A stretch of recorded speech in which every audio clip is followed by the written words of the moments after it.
Le diorama ou canne à pêche des anges, une plante pleine de poésie. Avez-vous entendu parler de la plante appelée canne à pêche des anges? Derrière ce drôle de nom se cache le diorama, une plante à l'allure aussi poétique que son surnom.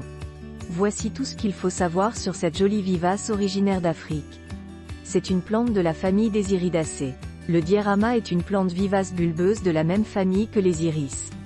Même si elle appartient à la grande famille des iridacées, qui rassemble entre autres les iris, les crocus et les glaïeuls, elle se distingue de ses bulbes par son port gracieux qui lui donne l'allure d'une graminée.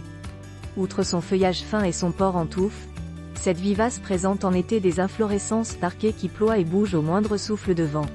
Cette caractéristique lui a valu le joli surnom de canne à pêche des anges. Sa floraison estivale offre toutes les nuances de rose. La canne à pêche des anges fleurit en été et offre alors un spectacle d'une grande poésie.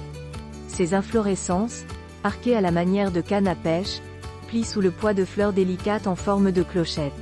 Il existe plus de 40 espèces de diorama et de multiples cultivars à adopter dans son jardin. L'espèce la plus connue et la plus appréciée des jardiniers pour sa beauté est Diorama pulcherrimum. Ses fleurs en clochette sont abondantes et présentent différentes nuances de rose, allant du rose pâle presque blanc de la variété album au pourpre presque noir de la variété merlin aux clochettes d'un violet très foncé. Et si vous cherchez des fleurs d'un beau rouge cerise, optez pour la bien nommée variété dark cerise. Elle apprécie les climats doux.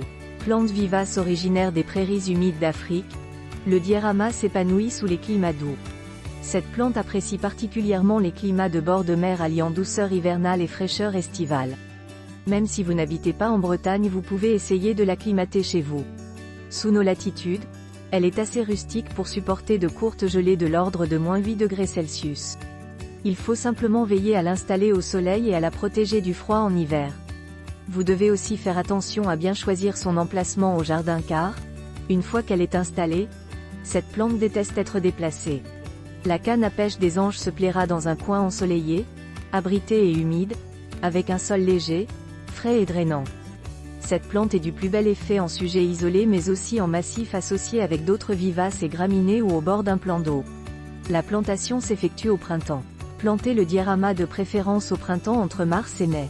Travaillez le sol et ajoutez du sable pour que le terrain soit bien drainé avant de planter 1 à 2 pieds par mètre carré. Attention à ne pas enterrer le collet de la plante qui doit rester en surface. À noter, il est également possible de cultiver la canne à pêche des anges en pot, à condition de lui fournir un contenant assez large avec une réserve d'eau et un drainage au fond du pot.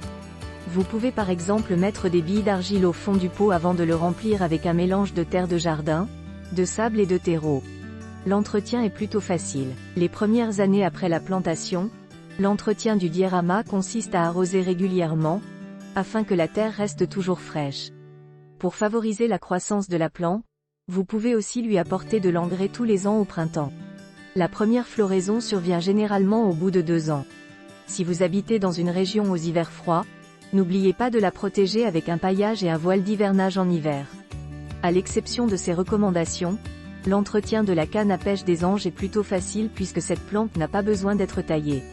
Si vous voulez la multiplier, la méthode la plus facile consiste à diviser une plante au printemps ou à l'automne.